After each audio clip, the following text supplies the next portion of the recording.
This video from the Famous Personalities series is about John Stuart Mill.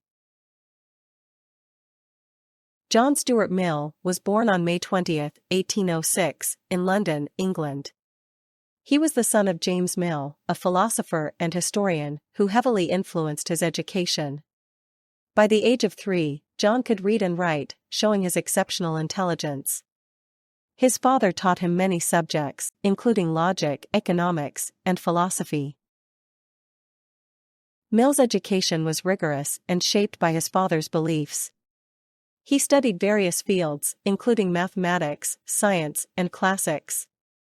Mill was also influenced by other philosophers, such as Jeremy Bentham, who introduced him to utilitarianism. This philosophy emphasized the greatest happiness for the greatest number of people. At the age of 17, Mill began working for the East India Company, where he focused on trade and administration. His job allowed him to gain practical experience in economics and politics.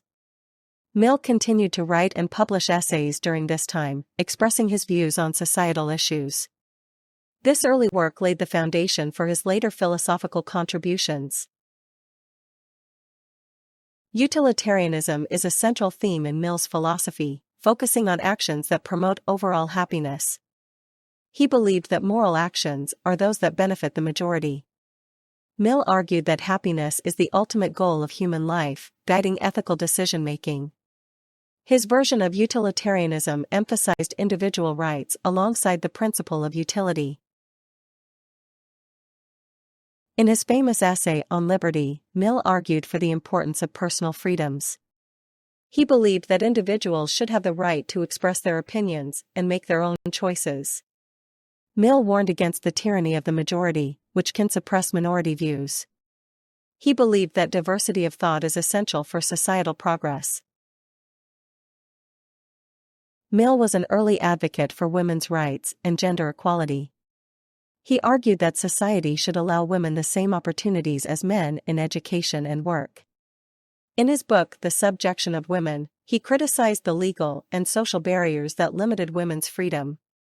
Mill believed that empowering women would benefit society as a whole. Mill also made significant contributions to political economy. He wrote extensively on topics such as labor, wages, and the role of government in the economy. Mill supported the idea of a mixed economy, which combines free markets with some government intervention. His ideas influenced economic thought and public policy in the 19th century. John Stuart Mill's ideas have had a lasting impact on philosophy, economics, and political theory. His work on utilitarianism continues to be studied and debated today. Mill's advocacy for individual rights and social justice paved the way for future movements. He is remembered as one of the most important thinkers of the 19th century. In his later years, Mill became involved in politics and was elected to the British Parliament. He continued to write and speak about social issues, advocating for reforms. Mill's health declined in his final years, but he remained active in public life until his death in 1873. His contributions to philosophy and social justice are still celebrated and discussed today.